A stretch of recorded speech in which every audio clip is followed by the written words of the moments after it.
So Sven, he worked with the Department of Agriculture in the entomology department at the Pennsylvania Department of Ag, and he was often with our advisory board meetings. In fact, I believe he attended every one that we've ever had. And he worked side by side with the state apiarist, Karen Rakasaka, who's also on today. But I found it, I knew that he went to Washington State, and as I watched the articles, I saw his name pop up here and there, and I thought, oh, that's pretty interesting. And then the more interesting part is that Sven is actually a native of Erie County, if I understand, from Wattsburg area. So he's kind of got a personal home connection here.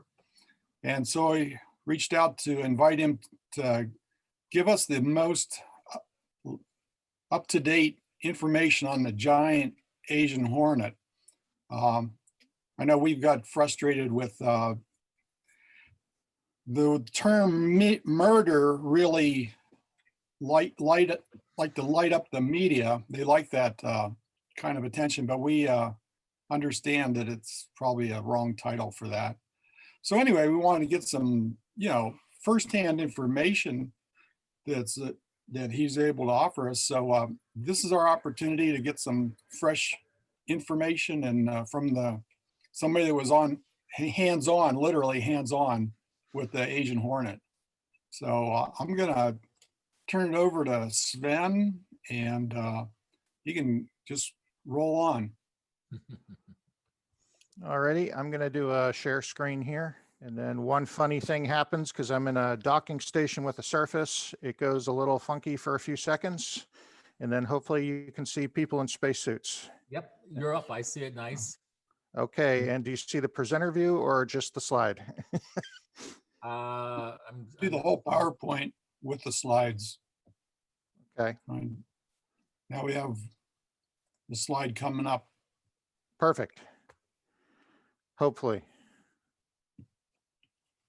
Okay, it's going to do that thing. On the side too. So I got two slides and. Well, you know what? If you guys don't mind, I don't, because sometimes this thing glitches out. Seriously, it's just because we have a surface and a docking station, and it doesn't like it when I switch to slide view for whatever reason. I do want to remind everyone, Sven, that this is being recorded for future reference and such. So okay. Public statement. Alrighty, so thank you very much for having me. Yes, it's true. I did grow up in the Wattsburg school district, and actually had a northeast address, and so pretty close to the lakeshore. Spent a lot of time out in the woods collecting bugs, fishing in the lake, and now I just have bigger woods and an ocean to fish in out here. So pretty exciting. And I did work with Karen for many years, and I still work with Karen, actually. Some of you may or may not know, but she's on what used to be called a technical working group for Asian giant hornet, providing information to the feds about how to deal with this. So Charlie asked me to give a program update, and I'm happy to do that. And I'll start with a little biology and a few other things like that. But what we're going to talk about today is the Asian giant hornet. And this is the species Vespa mandarinia. And unfortunately, we captured our first specimen of this in the United States on December 8th, 2019. So we're just a little over a year into having this in a little town called Blaine, Washington, which is, if you go north of Seattle, literally the border town that has the Peace Arch leading into Canada. So if you turn north and throw a stone, you literally will hit Canada. So it's basically, it's a two-country problem. Interestingly, ours was not the first detection in 2019 in the town of Nanaimo in British Columbia, which is on Victoria Island. They actually found an entire nest and eradicated it in September of 2019. And so kind of interesting that we were able to get to, the point where we can tie a radio tag onto a hornet and track it down to a nest and take a nest out in less than a year. So pretty exciting. Had a lot of cooperation. WSDA is the acronym we use for our work. we were able to get out to the site by December 12th because this was a weekend report. And sure enough, that's a picture of the specimen that was handed to me. And wow, it looks like a giant toy. I mean, I was in shock when I first picked it up. You read that they're large, but then when you see it in person, it's quite earth shattering. You guys are used to European hornet out there. This is a monster compared to European hornet. It's one of 23 recognized species of true hornets. Over here in Washington, we don't actually have any true hornets. We have what's referred to as bald-faced hornet, which is actually a souped-up yellow jacket, different genus entirely. But there are no species native to Washington. And interestingly, there's no species of Vespa native to North America. The European hornet that you have was actually introduced many, many years ago and doesn't seem to be causing as much problems as it does in some other parts of the world. As we go on, just to kind of show you what we have out here in Washington, of course, is the bald-faced hornet, or Dolichovespula maculata. And you can see it pales in comparison to Asian giant hornet. The Asian giant hornet is a much larger species, ranging from 1.5 inches on the small side to 2.5 inches, which would include your queens. I think the biggest thing to tell people, and if you ever get folks sending you photos, is focus on the size of the head. I mean, this is a freakishly oversized head for the body. It's actually, on most specimens, as wide or wider than the thorax. And I think you can see that there. And it's bright yellow or orange, depending upon how well it's been preserved. And you'll see some banding on the abdomen, dark brown or black with the yellow-orange bands. And something important to note is that the last segment of the abdomen, so the area where the stinger comes out, of course, will be all yellow-orange. And this is pretty characteristic. There are some different color morphs depending upon where in the world these came from. Some of the Chinese specimens don't have such pronounced banding, but they all have that yellow tip on there. And this is kind of important because there's a few other bad players out there, specifically in Europe, Vespa velutina, which causes 30% loss to honeybee yields over there. And we're on the lookout for those too here, and I'm sure Karen's on the lookout for all of them in Pennsylvania as well. We actually get a lot of calls about different things, and this particular graphic shows you what we get a lot of calls about. Not European hornet, of course, although we do have people from all over the country reporting to our report line. I would invite you, if you think you've seen Asian giant hornet, to report it to Karen, not me. That would be the way to go. Or your local or state Department of Agriculture or Invasive Species Council. I would say probably the most common things we get are actually a sawfly, which is pictured to the left of the Asian giant hornet in the photo, and to the north of it there, we get the great golden digger wasp turned in a lot, and also we get horntails. You have Tremex columba out there. We also have this here in Washington now. We found out because of the people calling in reports. But horntails are called in frequently, mostly because of the large ovipositor you see coming off the end of the abdomen. People see the news reports, get all excited, and they call in everything. We've been doing quite a bit of work to put out "This is not Asian giant hornet" blogs, and that seems to have helped the reports that are coming in be a little more streamlined and realistic. They prefer to nest in the ground. This is actually a photograph courtesy of Conrad Berube from British Columbia government. They do tend to like to nest in the ground, and you can see one is kind of hovering over the entrance there, usually at the base of a pine tree, often in wooded areas. And of course, here in Washington, we had to be different. The first nest that we found was actually 8 foot up in a hollow alder tree. And so, it's just one of those things, and I'll tell you about that day. That was kind of a fun day. The life cycle you're looking at this is very typical for most wasps and hornets. You'll have the queen overwinter as a mated queen. And so she'll start to emerge. We believe it could happen as early as March here, but generally speaking in April or May. At that point, she will do all the work. She'll go out, she'll do a foundling nest. And then when the first few workers start to mature in early summer, they will take over doing the day-to-day chores, and that queen will never leave the nest again.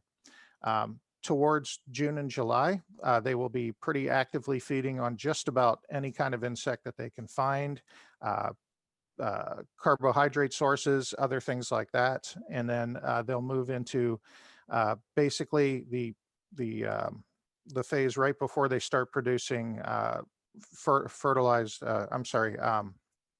sexual cast members. And this can be accompanied by what we refer to and what the media loves to talk about, the slaughter phase, where you will get these mass attacks on honeybee hives, but other stinging and social hymenoptera as well.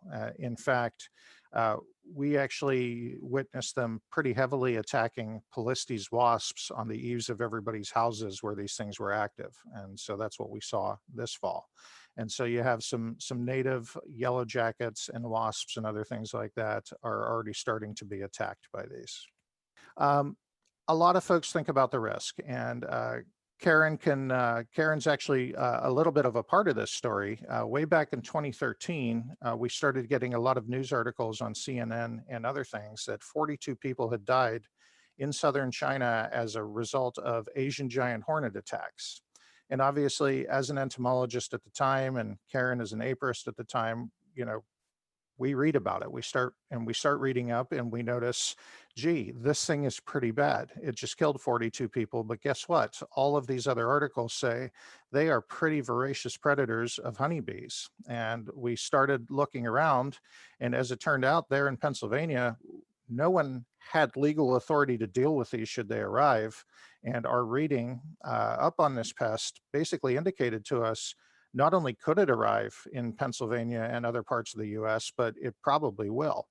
And so I encouraged Karen to go out and get what was called a farm bill proposal at that time, basically to develop a response plan for this, and she did it. I mean, I think it was one of the first ones that she got, actually, shortly after becoming the state apiarist. And she got together with some other states and started working on a response plan. So as much as it was a surprise to collect a specimen of this in December of 2019, it wasn't a surprise that it got here. And we already actually had a fairly good idea of what we wanted to do about it. And so that all goes into the main risk is actually with honeybees. It's not actually with humans, but I wouldn't mess around with it. You can see a picture of the stinger here. It's up to 6 millimeters in length. It's actually barbed on each side. We do believe we've had some people stung here in Washington, and basically they lose, 5 days of work. People swell up that bad. We have a couple of seasoned beekeepers that have been stung. Conrad Berube, who took out the nest in Nanaimo, was stung 7 times while doing that. And he was pretty damaged the next day, but made a full recovery and lived through it. But he's a little out there, and I think probably would love to get stung. You may see some YouTube stuff from Cody Pearson, who goes out and intentionally gets stung, and he's rolling on the ground like a child that's been shot by a bullet. So it's extremely painful. Generally speaking, you're not going to die if you get stung by this. But if you get stung multiple times, it's actually life-threatening. Unlike a honeybee, this thing can deliver a massive dose of venom and can sting you multiple times. And what this can lead to, and this is what happened in southern China in 2013, is some fairly debilitating wounds. First of all, the skin around the sting will start to necrose or die back. This can lead to other problems like organ failure, believe it or not. Some of the folks who were attacked in 2013 ended up in wheelchairs, not able to walk, on dialysis for the rest of their life. So if it doesn't kill you, it can mess you up pretty bad, and you should take it seriously. That said, you're probably never going to get stung. You're at a higher risk as a beekeeper because what we're told is that they will actively defend a honeybee hive that they have taken out and are harvesting from. And we sort of have some evidence to this, but it's unconfirmed. We had Beekeeper collect 2 hives that were swarms. He stuck them in a couple of hives near the Canadian border, just north of where we were working. And when he came back in the fall, right around what would be slaughter phase, he opened one up and had 4 gigantic hornets come out and sting him. This is a 50-year plus beekeeper. He basically described it as being like nothing he had ever experienced before, doesn't ever want it to happen again. Of course, all great scientists do. He immediately burned the entire thing because he didn't want them moving around or getting, I'm sorry, or continuing to attack his little operation there. So we have no evidence of this other than that's what he said, but everything he says matches up. And I can tell you it was not a pleasant experience for that fellow, but apparently when he lifted the lid, they came out in 4 of them and nailed him immediately. Some tips for working around Asian giant hornet. So first of all, don't worry about this in Pennsylvania unless Karen's asleep and just has let it spread all over the state without her knowing it. Keep on track, keep up to date and keep track of where this thing is. Right now, you can do that by going to my website, which is agr.wa.gov, and I would just type in Hornet when you get there. This one's a little drilled down for you. But so you're aware, you have a little bit going on in British Columbia, Canada, near the US border, and you have the county bordering Canada in northern Washington, and that's it. So you have a very small localized population to worry about. It's not time to panic. They're not moving all over the country. I think we may actually have this one sort of in check. At least we know where it's at, if nothing else. And so you don't need to worry about it too much. But if you come out and visit us here in Washington and decide to work with some beekeepers in Whatcom County, if you encounter a nest, note the location, calmly leave the area and report it. Stay on managed paths and trails and avoid walking through the woods if possible. They do tend to like to nest near wooded edges. And avoid wearing strong fragrances or perfumes as these can attract hornets. And if you love to, sip down that 2-liter bottle of Pepsi, and I did actually have an intern in Pennsylvania who drank a 2-liter bottle of Pepsi every day, probably the wrong choice. You want to stick with water, just like a hornet or a yellow jacket. They will actually come to sugary drinks while you are drinking them. So just some tips to be safe out there. One sting versus multiple stings. In most cases, you're just going to want to apply ice to it, soap and water. You're going to be in pain. There's no way around that. But you can see it does start to eat the skin away. If you get a lot of stings, you should probably call 911 and get yourself there immediately. If you are allergic in any way, you definitely want to call 911 and get some medical attention immediately. Last year, there was definitely one death. I believe it was in Thailand. Somebody decided to go out to harvest an Asian giant hornet nest with no protection on. Oh. His 2 colleagues were fine, but they were so far away from medical attention that for whatever reason, this guy thought he was tougher than them and he's dead. So just bear in mind, the sky is not falling. They're not going to, fly into your house in the middle of the night and carry your children off or anything like that. But they will attack honeybees, and you will be safe as long as you follow some common sense precautions. So, special note about managed bees. You can see piles of decapitated bees here. So this is an unconfirmed report from beekeeper Ted McFall, about a mile away from where we got our original specimen. Basically speaking, just a couple Asian giant hornets can actually kill an entire hive in a few hours. And unfortunately, we think we've had this happen here in Washington already. After basically decapitating and killing every worker bee, they will then occupy the hive and harvest the brood and the pupae from the hive. They will then take this back, feed it to their young, and then the workers and the new emerging queens and male hornets will feed off of what's referred to as hornet juice produced by the larvae. This, interestingly, is marketed as a sports drink in other parts of the world and gained some notoriety when a Japanese marathon runner claimed that hornet juice was the thing that gave her the stamina to win. And that is actually produced synthetically now.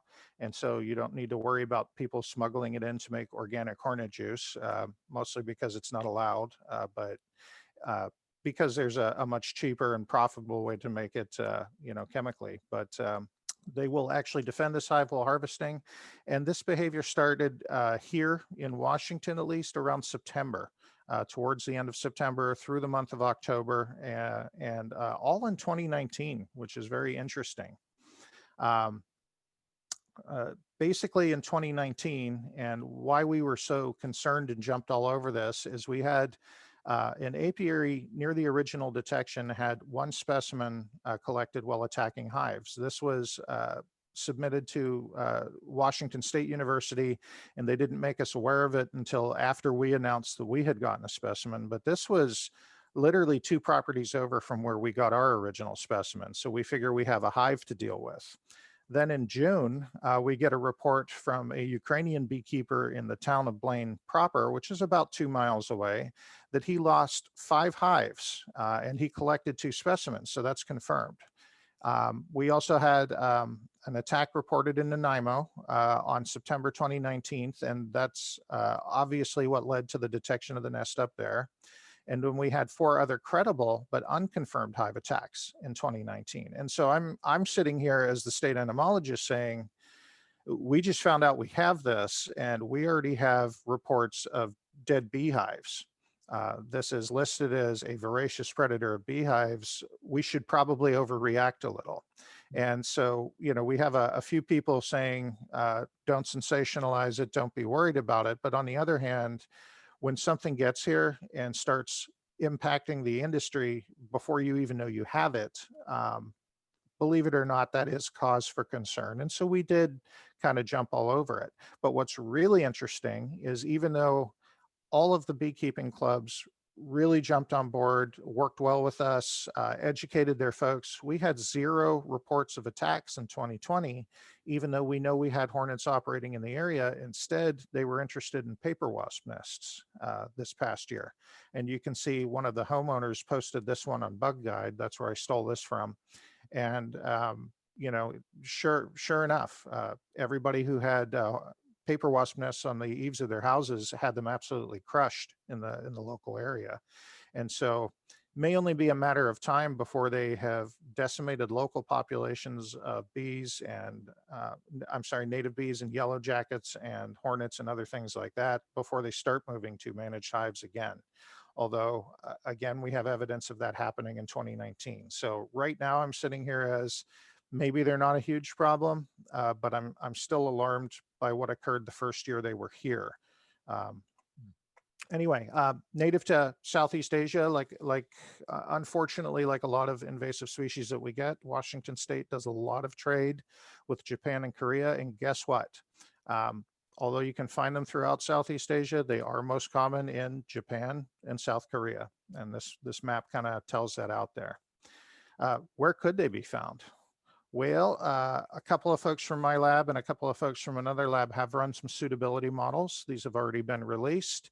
I took the liberty of putting some black arrows on here over in Japan and Korea to show you what color that looks like. And if you zoom over to the United States, you can see where I live in the Pacific Northwest is extremely suitable. And if you go anywhere on the eastern side of the Mississippi River, it is apparently extremely suitable. And yes, Pennsylvania is included in that giant red blob of completely suitable habitat. And so we do believe that it would do very well should it get there.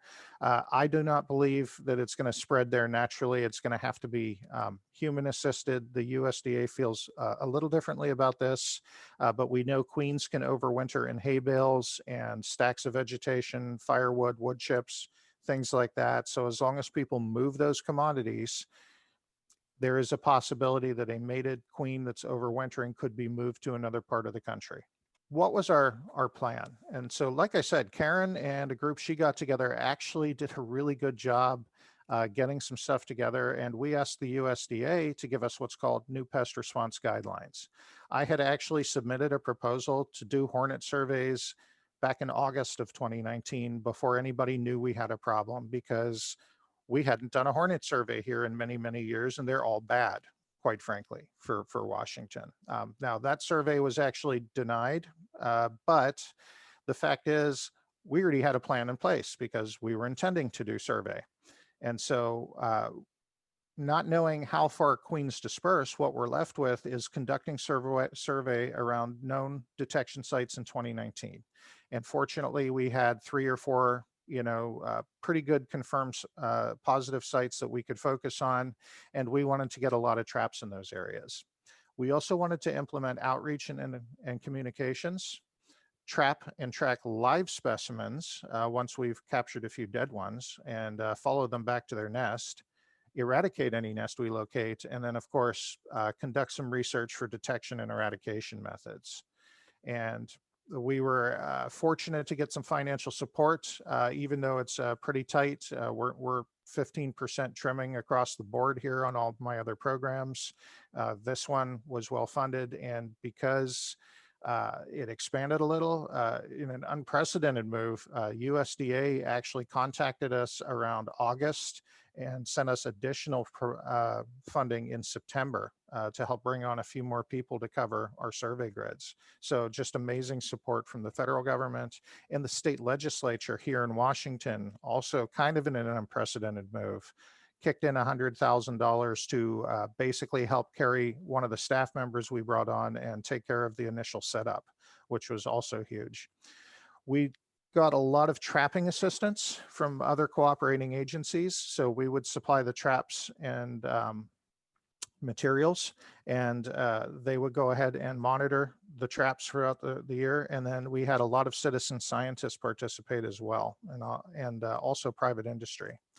And then we got tons of technical support. Every time there was a news article, I personally received 10 to 20 suggestions for how we should be doing this. And they're not all bad. Some of them are really out there. We were supposed to train murders of crows to go around and prey on them. That was one suggestion. We're probably not going to go that way, but some of the other ones were quite good. Might be of interest to you guys in the long run, but not right now. And that is affixing little acoustic monitors on beehives to see whether or not they're being attacked, which is, kind of an interesting thing. In my opinion, it's too late. If you're getting a signal from your hive saying it's being attacked, it's already in trouble. But anyway, just some really neat stuff. The surveys went off actually pretty well, considering it was a startup program, and the feds got the money here in plenty of time. We selected an orange juice and rice wine trap that is pretty famously used in the city of Nagoya, Japan. You can see it's a 2-liter juice bottle. You put 3 holes in the top that are a 2-centimeter square, and you fill it with half a cup of rice wine and half a cup of orange juice. Hornets fly in, they don't fly out. We actually have some evidence that they can fly back out because it fills up so much with fruit flies that they're able to walk around on the thing that would kill them, the preservative. But that said, a few modifications, we're going to be running with these again this year.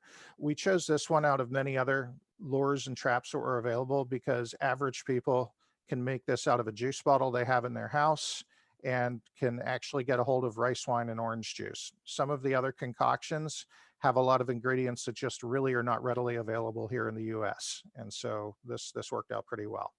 We also ended up with 325 cooperators. Those are folks who own land that's tough to get to. So military bases, ports, things like that, and frees our trappers up to do other stuff. And then we had 1,222 citizen scientists hanging traps all over Washington, and unfortunately other states as well. We tried our best to tell everybody there's really only a problem here in Washington, but other folks were really enthusiastic and participated in our program as well, as far away as South America, for example. But what this allowed us to do, and if you can see the map on the screen and actually make it out, you see a bunch of little red dots. Those are the actual hornets we've captured. You can see the green dots. That's where we were able to focus our activities. And these are around the known positives from 2019 and early 2020. And you can see those. We had a 1 kilometer by 1 kilometer grid, and we put 3 traps per grid within 2 kilometers out from a known detection. And then between 4 kilometers and 8 kilometers, we put 1 trap per grid. And the reason we did this is the known foraging distance from a nest is about 8 kilometers. Now, this isn't the best way to approach the survey. If we're basing this on 2019 detections, we really want to be out as far as the known dispersal distance of the queen flies. This, unfortunately, is not known. So we had to go with our next best guess, and the guess worked out pretty well. Actually, you can see this is kind of from early on in the season. We had 2 techs running all of this, and then we were able to add an additional 3 trappers, thanks to the extra money from the USDA, to respond to some positives that we got. And so the plan was hang a bunch of traps, trap some stuff, and then I'll go into what happens after that. So cooperators were able to get onto land that we couldn't get to, and we had 325 of those. And then the huge thing was the citizen scientist. And why this was huge is this is run at the property owner's expense. So they spent their $20 and they spent their time. They went out, bought the bottle, bought the orange juice, and they paid to send the samples in, or we actually created drop-off locations, drop samples off every week.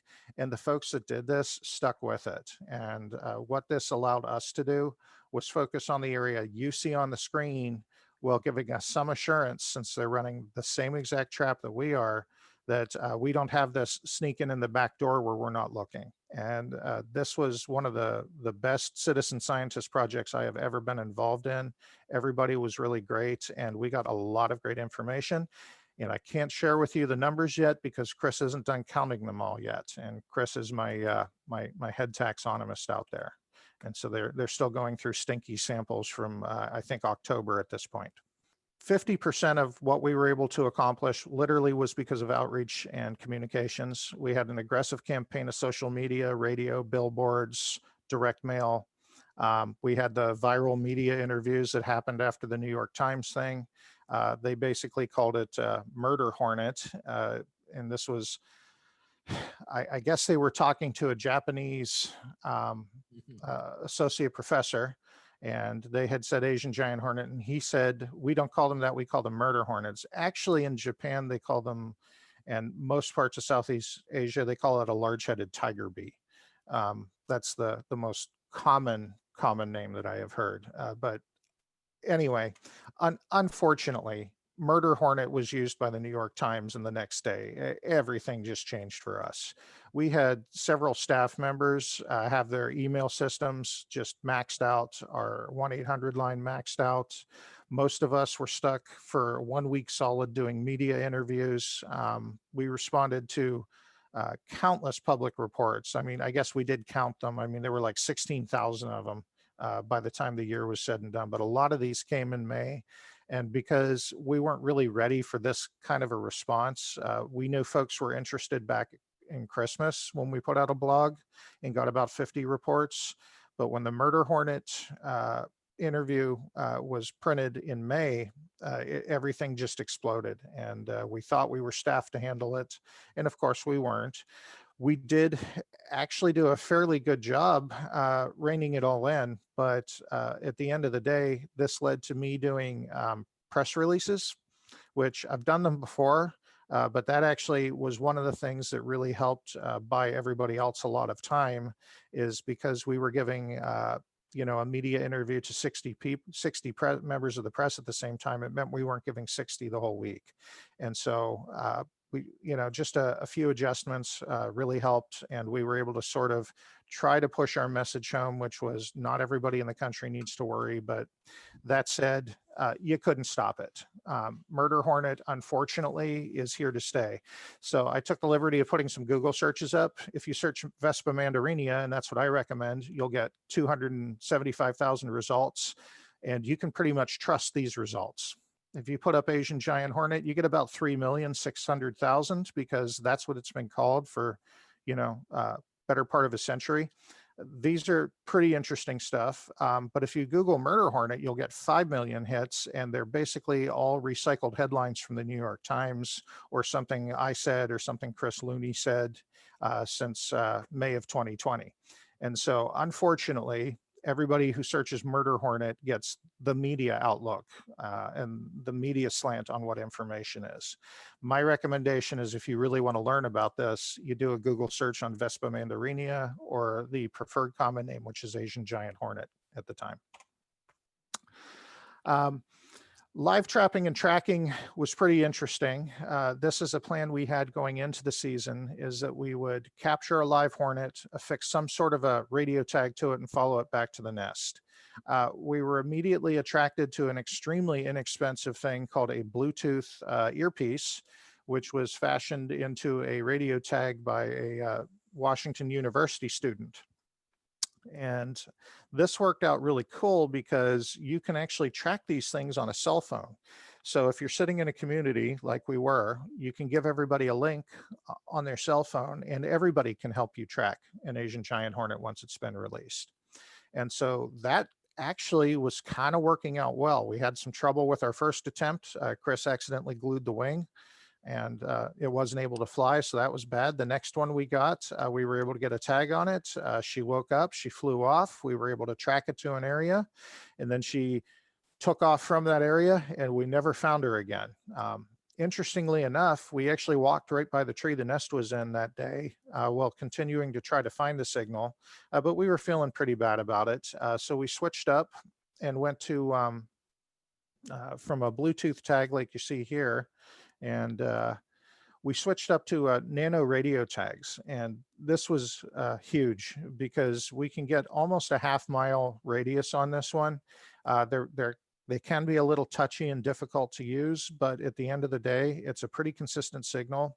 And unlike the Bluetooth tag, which gives you 12 hours before it dies, this one can go a couple of weeks before the battery actually dies. And this is what actually led to the detection of the first nest. And I'll be honest with you, without the public calling in the original specimen that brought us to the area, and without this technology, we don't find a nest. And so we had these plans going in. We had a lot of challenges getting there, but at the end of the day, it was really cool to tie a radio tag on there. Turns out you can't just do that. They need a little bit of strength. So we ended up going with strawberry jelly that somebody had swiped from the hotel earlier that day. So we give them a meal of strawberry jelly. They strengthen up, and she flew off. This is Chris Looney you see pictured here with the Yagi stick tracking down the radio signal, and we're very slowly creeping through the woods, and signals getting closer and closer and louder. And I was the main partner with him, making sure he's not stepping on the hole, because that would be, devastating. There's no way we could do this in the Hornet suits, by the way. Those are pretty warm. And as we're approaching the hole, Chris and I are like, we have a camera crew following us. We're trying to keep them back. He's trying to listen. And we know we're close to it. We cannot see the entrance. And because 93% of these nests in the ground, we're focused on the ground.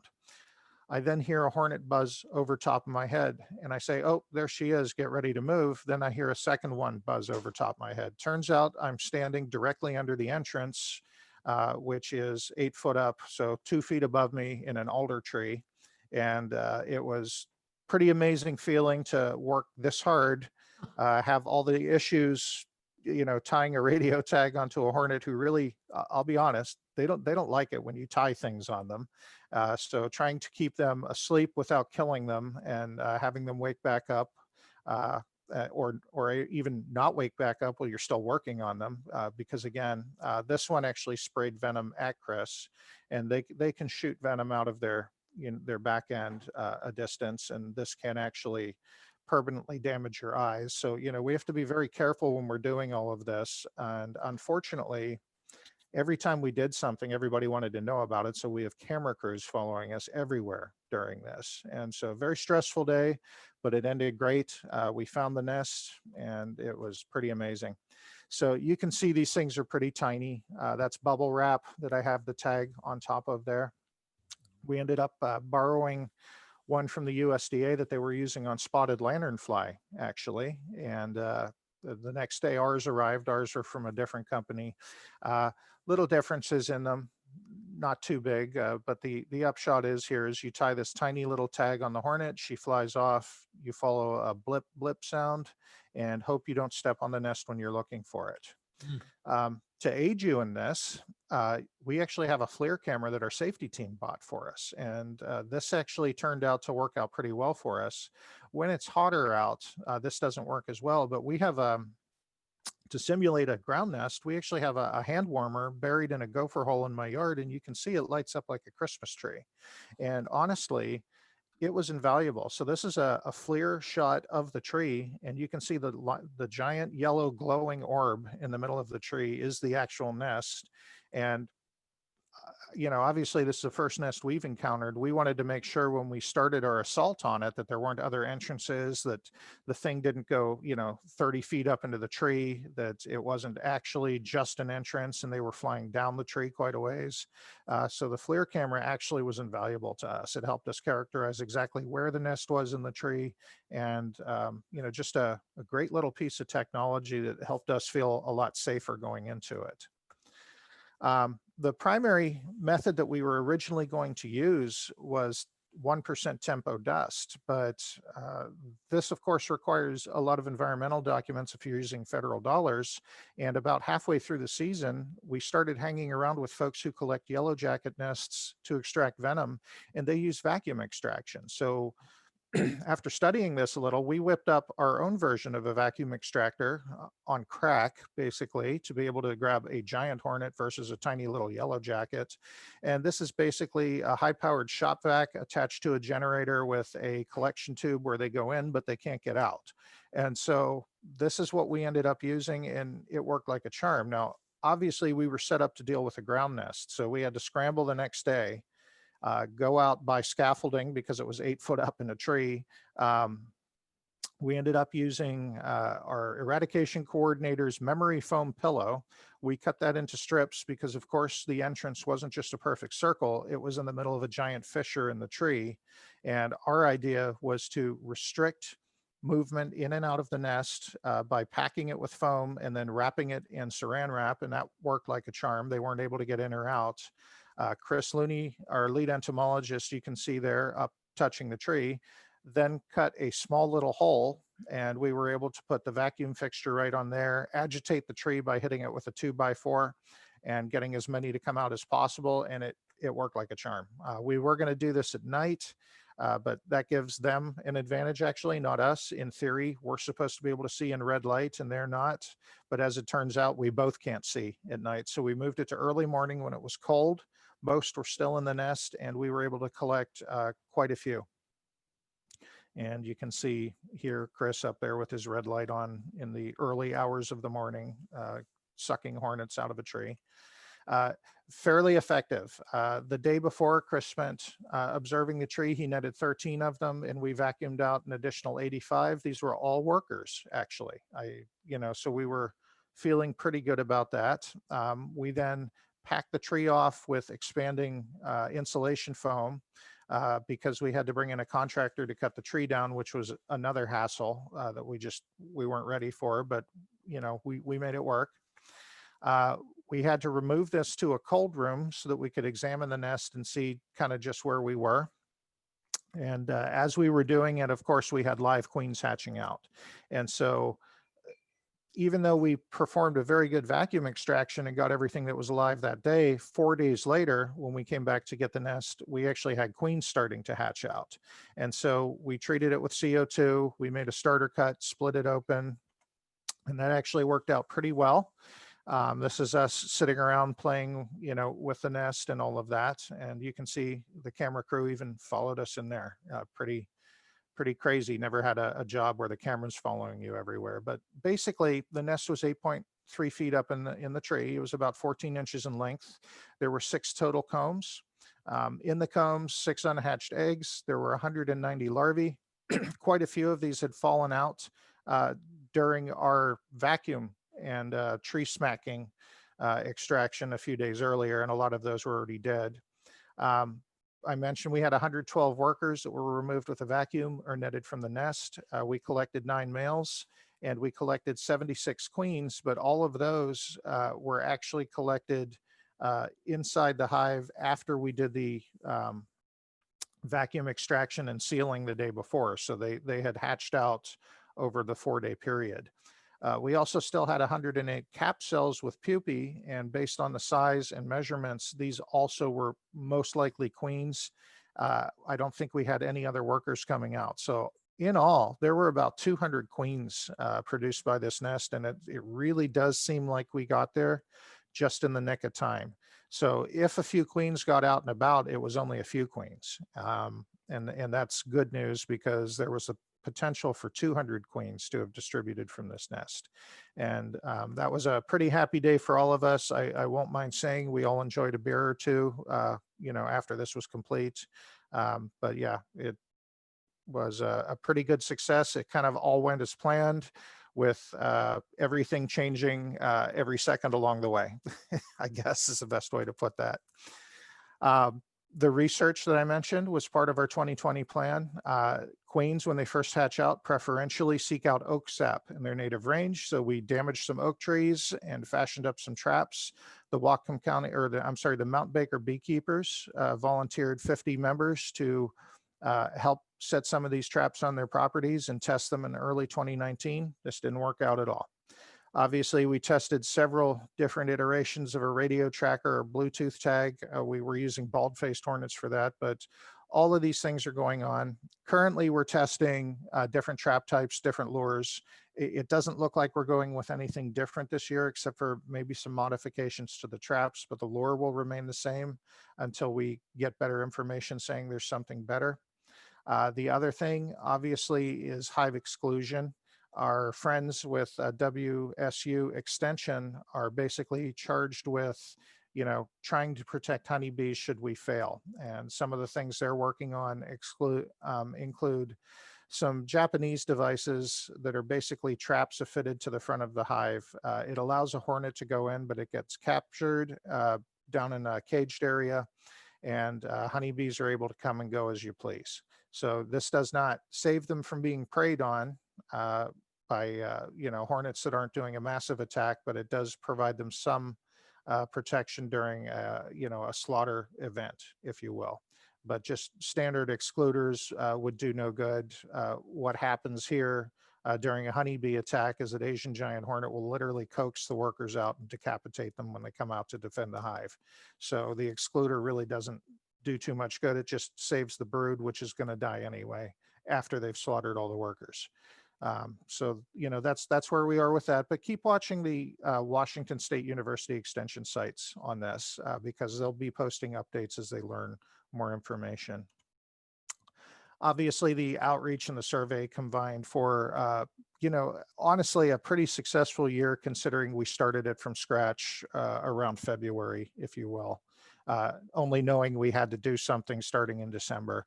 You can see all the red dots on here are the 31 detections that we found. And then, of course, the yellow diamond is the one nest, very close to Canada. Our Canadian counterparts are maybe not funded as well as us, but it doesn't mean they're not trying.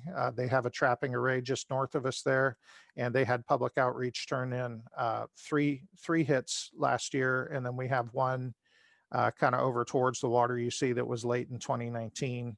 And so you can see this is it for Asian giant hornet in the US. We're literally confined to one county and a little bit north of it in British Columbia, Canada.